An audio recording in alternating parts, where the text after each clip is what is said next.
Students नमस्कार, निष्ठा RS में आपका हार्दिक स्वागत है।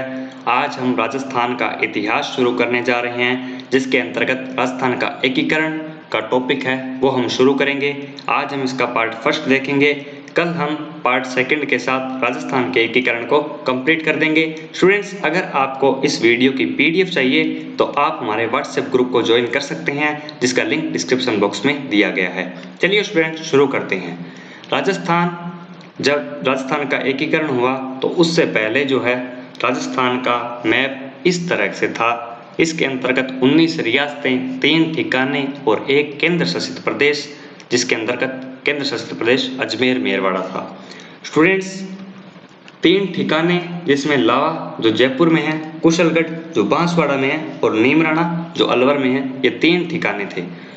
स्टूडेंट्स, राजस्थान के नामकरण से संबंधित तथ्य है कि नामकरण के लिए क्या क्या जो राजस्थान के लिए नाम है वो रखे गए। तो राजस्थान के लिए राजपूताना शब्द का प्रयोग जॉर्ज थॉमस ने किया और रायथान शब्द का प्रयोग कर्नल जेम्स टोड ने अपने पुस्तक annuls and antiquities of Rajasthan नामक किताब में प्रयोग किया।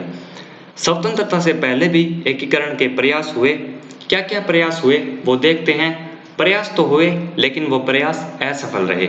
1935 ईस्वी की बात करें तो भारत शासन अधिनियम है वो अस्तित्व में आया।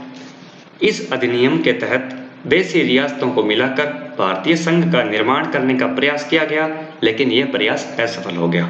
फिर 1939 ईस्वी में गवर्नर जनरल लॉर्ड लिनलिथगो ने रियासतों के विलय की बात की, लेकिन यह भी जो है ज़्यादा हाईलाइट नहीं हुई और यह प्रयास भी असफल रहा। क्रिप्स मिशन आया, कैबिनेट मिशन आया, इनके अंतर्गत भी रियासतों के विलय की बात हुई, लेकिन यह भी असफल रही। मेवाड़ के महाराणा भूपाल सिंह ने 25-26 जून 1946 को राजस्थान, गुजरात और मालवा के राजाओं का एक सम्मेलन आयोजित किया और उसके अंतर्गत राजस्थान को एकीकृत करने के लिए राजस्थान यूनियन के निर्माण की योजना प्रस्तुत की। भूपाल सिंह जी ने अपने संवैधानिक सलाहकार के.एम. मुंशी की सलाह पर 23 मई 1947 को इन्हीं राजाओं को वापस से उदयपुर आमंत्रित किया, लेकिन ये प्रयास असफल रहा। फिर जयपुर के महाराजा सवाई मान सिंह ने अपने दीवान सर विट्टी कृष्णमाचारी से वार्तालाप की और प्रदेश के शासकों और उनके प्रतिनिधियों का एक सम्मेलन बुलाया। इस सम्मेलन में भी एकीकरण की बात हुई, लेकिन यह प्रयास भी असफल रहा। इसी प्रकार कोटा महाराव भीम सिंह ने भी प्रयास किए और डूंगरपुर महाराव लक्ष्मण सिंह द्वारा भी प्रयास किए गए थे।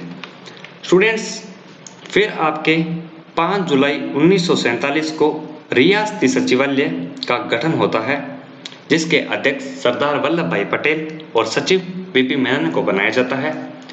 और यह रियासती सचिवालय है, इसका प्रश्न बड़ा ही इंपॉर्टेंट है कि रियासती सचिवालय कब अस्तित्व में आया। तो ये 5 जुलाई 1947 ईस्वी को आया और इसके अध्यक्ष और सचिव को आपको बहुत अच्छे से याद रखना है। इन्होंने एक शर्त रखी कि हम एकीकरण करेंगे, लेकिन उन रियासतों को स्वतंत्र दर्जा देंगे जिन रियासतों की जनसंख्या 10 लाख से अधिक है और आय है वो 1 करोड़ से अधिक है। ऐसी रियासतें हैं वो स्वतंत्र रह सकती है। राजस्थान के अंदर इन शर्तों को पूरी करने वाली 4 रियासतें थी, जिसमें एक था मेवाड़, एक मारवाड़ था, एक जयपुर थी और एक बीकानेर थी।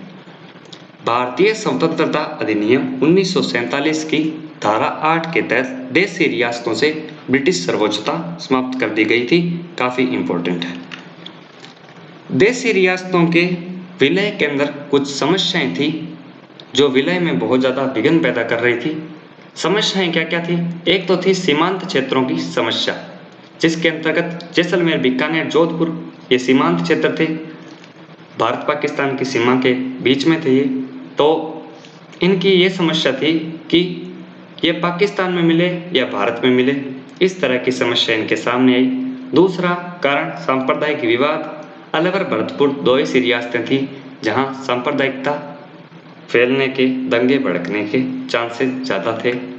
और मेवाड़ के महाराणा थे, वो संघ में मिलना नहीं चाहते थे, वो स्वतंत्र रहना चाहते थे, क्योंकि वो ये मानते थे कि मेवाड़ है उसका एक अपना अलग इतिहास है, वीरों की भूमि है, इसलिए मेवाड़ के महाराणा हैं वो स्वतंत्र रहना चाहते थे, वो किसी के अधीन नहीं रहना चाहते थे।